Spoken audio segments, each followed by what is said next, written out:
नमस्कार दोस्तों, मैं विलास उरकुड़े फिर आपका स्वागत करता हूं एक बार आपके अपने पसंदीदा web news channel Supreme Power पर। अपने आसपास की खबरों से जुड़े रहने के लिए अभी हमारे चैनल को जरूर सब्सक्राइब करें। तो चलिए शुरुआत करते हैं आज की कुछ मुख्य खबरों से। खबर महाराष्ट्र के नांदेड़ लोकसभा क्षेत्र से बीजेपी सांसद प्रतापराव पाटिल चिखलीकर ने कहा, मैं छोटा कार्यकर्ता हूं, लेकिन 16 बार लड़ाया, 15 बार जिताया। नांदेड़ लोकसभा क्षेत्र के सांसद प्रतापराव पाटिल चिखलीकर ने जानकारी देते हुए बताया कि भारतीय जनता पार्टी 365 दिन चुनाव के लिए तैयार रहती है। नांदेड़ में 384 किलोमीटर के हाईवे बने, 70 से 72 रेलवे गाड़ियां रोज चलती है। इलेक्ट्रिक पिटीशन का काम 2 महीने में पूरा हो जाएगा। नांदेड़ जिले में बीजेपी का खादर जीत कर आने के बाद बहुत सारे काम हुए। रही बात 31 मार्च से नांदेड़ एयरपोर्ट से प्लेन की सेवाएं शुरू कर दी जाएगी और अभी से यात्री प्लेन के टिकट ऑनलाइन द्वारा निकालना चालू हो चुकी है, जिससे अब यात्री प्लेन से दूर दूर का सफर कर पाएंगे। देखिए और भी क्या कहा सुप्रीम पावर न्यूज से। पूरी खबर सुप्रीम पावर न्यूज पर। सहायक संपादक दुर्गा प्रसाद बर्वे की रिपोर्ट। निवडणुकीचं बिगुल वाजलेलं आहे आणि भारतीय जनता पक्ष हा निवडणुकीला केव्हाही तयार आहे। 365 दिवस आणि 24 तास निवडणुकीच्या तयारीत असतो। त्याच्यामुळं आम्ही सर्वसामान्य कार्यकर्ते आहोत, दररोज जनतेमध्ये राहणारे कार्यकर्ते होते। त्याच्यामुळे निवडणूक कधी लागली का आणि कधी न लागली का त्याचा काही परिणाम होणार नाही। सर, विकास कामाच्या बाबतीत जर बोलायला गेला, आपण खूप सारे विकास कामं आतापर्यंत केलेले आहे आणि अविरत विकास कामं चालू सुद्धा आहे। काय सांगाल, कोणकोणते विकास कामं उर्वरित तसे आहे आपल्याला वाटतं आणि ते व्हायला पाहिजे असं आपल्याला वाटतं? असे केलेल्या कामाचा लेखाजोखा दिला तर चांगला राहील। आता करणारी कामं सांगितली तर लोक म्हणतील निवडणुकीचं लोक आश्वासन द्यायला लागले।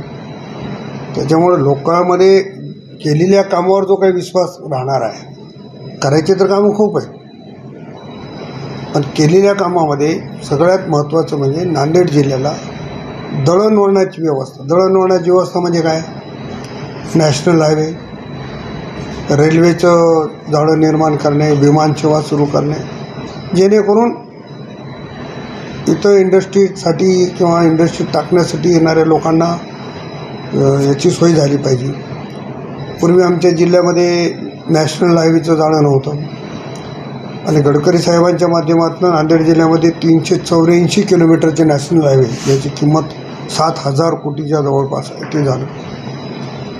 5 वर्षाच्या काळामध्ये जी रेल्वेची कामं झाली ती 30-35 वर्षात झाली नाही। आज नांदेडच्या रेल्वे स्टेशनवरनं 70-72 रेल्वे गाड्या धावत आहेत। कोरोनाचा पिरियड संपल्याच्या नंतर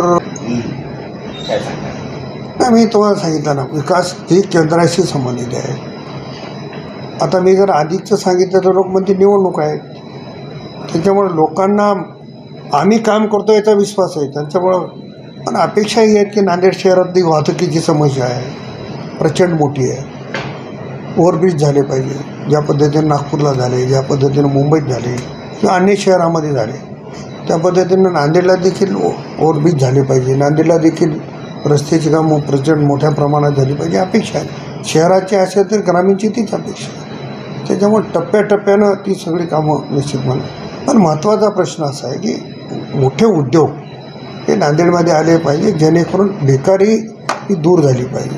आता नळ योजनेच्या संदर्भाने पाणी पुरवठ्याच्या हर घर नळ ही योजना आहे, ती कल्पना कोणाची आहे? मोदी साहेबांची आहे की गरीबातला गरीब असेल, श्रीमंतातला श्रीमंत असेल, त्याला नळाद्वारे पाणी मिळालं पाहिजे। आणि त्या योजना अतिशय मोठ्या गतीनं नांदेड जिल्ह्यामध्ये सुरू आहेत आणि जनतेला मोदी साहेबांवर पूर्ण विश्वास आलेला आहे की म्हणजे वो एखादा शब्द दिला तर तो पूर्ण करणारा नेता म्हणजे नरेंद्र मोदी। सर, विकास कामं तर आपण भरपूर केलेलं आहे आणि असं पण होणार आहे, पण आपल्या मनातली जी इच्छा आहे, आपलं एक स्वप्न आहे, नेमकं हे व्हावं, हे स्वप्न काय? नाही बा, माझ्या मनातले स्वप्न सगळे पूर्ण झाले। कारण मागच्या निवडणुकीमध्ये माझी काही इच्छा लोकसभा निवडणूक लढवायची नव्हती, मी कधी विचारही केला नव्हता। कारण माझा जो विधानसभेचा मतदारसंघ आहे तो लातूरला जोडलेला आहे आणि लातूर लोकसभा मतदारसंघ राखीव आहे। परंतु पक्षश्रेष्ठींनी, आमचे नेते देवेंद्र फडणवीस साहेबांनी मला सांगितलं की तुम्हाला नांदेडमधून लढायचं आहे आणि तुम्ही लढा, जिंका.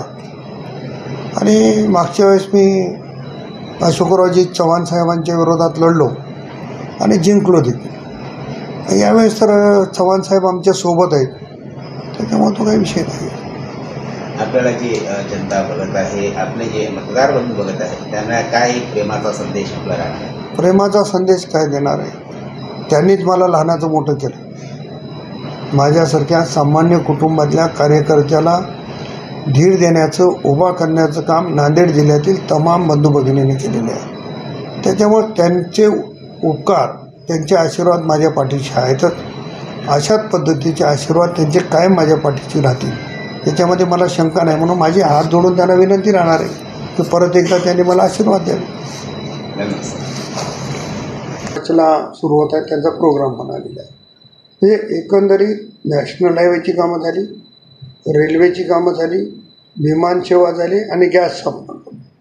त्यामुळं आता लोकांना अपेक्षा आहे की नांदेड जिल्ह्यामधली बेरोजगारी जर दूर करायची असेल तर नवीन उद्योग नांदेड जिल्ह्यामध्ये उभं राहिली पाहिजे. आणि मला असं वाटतं की आता सर्व बाबीची पूर्तता झालेली आहे आणि येणाऱ्या काळामध्ये नेतृत्वाच्या पाठीशी लागून नांदेड जिल्ह्यामध्ये उद्योग आणण्याचा आमचा निश्चितपणाचा प्रयत्न आहे. आपण जे काम करायचा प्रयत्न केला त्यात आपल्याला भरपूर यश मिळालं आणि जनतेनं आपल्याला भरभरून प्रेमसुद्धा दिलं. काय वाटतं यावेळेस सुद्धा आपण निवडणूक उभे आहे, जनतेचं प्रेम कशा प्रकारे आपल्याला मिळणार आहे? तर प्रेम तर मला आहे. पहा, मी फार लहान कार्यकर्ता आहे. आत्तापर्यंत 16 निवडणुका लढवल्या आणि 15 निवडणुका जिंकल्या. आताही माझी उद्याची 17वी निवडणूक आहे, ती तर जिंकणारच. परंतु सातत्यानं मी लोकांमध्ये राहतो.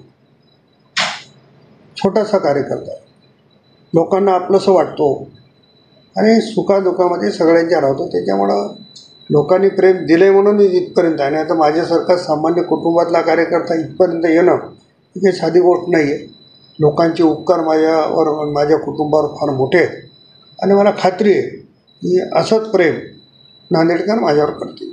गावचलो अभियान अंतर्गत आपण गावागावामध्ये गेलो लोकांच्या समोर आपण करून दिलं. अशा प्रकारचं एक काय नेमकं आपल्याला कोणकोणत्या योजना पुरवल्या गेल्या, कोणकोणत्या योजना नाही घेतल्या, काय हे बा, मोदी साहेबांच्या नेतृत्वामध्ये गेल्या 10 वर्षात जे काही प्रगतीची कामं झाली, एक छोटंसं उदाहरण आहे किसान सन्मान योजना.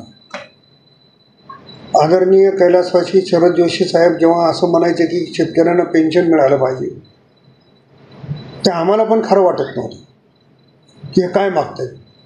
एवढ्या मोठ्या वर्गाला आणि पेन्शन सरकारने नाही, ती गोष्ट मोदी साहेबांनी केली. 370 सारखं कलम लोक खाजगीत सांगत होते, काँग्रेसची मंडळी सांगत होती की 370 हटवलं तर रक्ताचे पाठ होते, डाससुद्धा मेला नाही साधा. राम मंदिराचा प्रश्न 500 वर्षापासूनची प्रतीक्षा संपवली. त्यामुळं मोदी साहेबांच्या कामाच्या संदर्भाने देशातली जनता, आणि हे जनतेचा नारा आहे, अब की बार 400 पार. मोदी साहेबांचा नारा नंतर असेल. लोकांनी मला ठरवलं की मोदी साहेबांच्या नेतृत्वाची गरज आहे आणि नुसतं भारतावरच नाही तर जगाच्या नकाशावर छाप पडणारा नेता या निमित्तानं भारतवासियांना मिळालं तर भारतवासी निश्चितपणानं गौरव करणार. निवडणूक